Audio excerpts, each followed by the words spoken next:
हिंदू पंचांग के अनुसार हरतालिका तीज भाद्रपद के शुक्ल पक्ष की तृतीया तिथि को मनाई जाती है। इस दिन महिलाएं पति की लंबी उम्र की कामना के लिए निर्जला व्रत रखती हैं। लड़कियां भी इस दिन अच्छे वर की प्राप्ति के लिए व्रत रखती हैं। ऐसा मान्यता है कि लड़कियां अगर इस दिन सच्चे मन से व्रत रखती हैं तो उन्हें मन चाहे और योग्य पति मिलते हैं। शाम के वक्त भगवान शिव और पार्वती की संयुक्त उपासना करनी चाहिए। इस समय महिलाएं 16 श्रृंगार करके पूजा के दौरान माता पार्वती को श्रृंगार का सारा सामान अर्पित करती हैं। इस व्रत में भगवान शिव और माता पार्वती की मिट्टी से मूर्तियां बनाई जाती है और सुखी विवाहित जीवन और संतान की प्राप्ति के लिए महिलाएं व्रत रखती हैं। शादीशुदा औरतें अपनी सास की सौभाग्य की वस्तुएं देकर उनसे आशीर्वाद लेती हैं। तीज का त्योहार मुख्य रूप से उत्तर भारतीय महिलाओं द्वारा धूमधाम से मनाया जाता है। इस दिन रात को जागरण करना भी अच्छा माना जाता है। तो आइए जानते हैं क्या है हरतालिका तीज की कथा।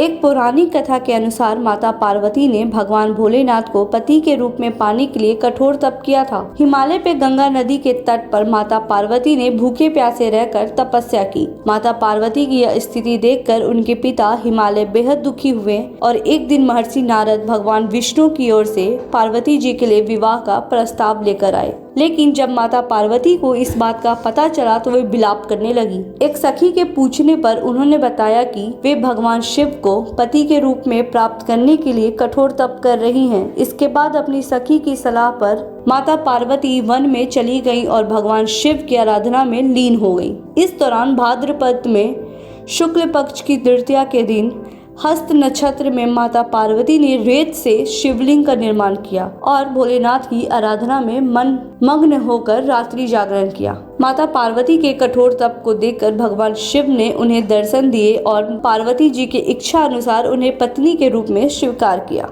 तभी से अच्छे पति का कामना और पति की दीर्घायु के लिए कुंवारी कन्या और सौभाग्यवती स्त्रियां हरतालिका तीज का व्रत रखती हैं और भगवान शिव और माता पार्वती की पूजा अर्चना कर आशीर्वाद प्राप्त करती हैं।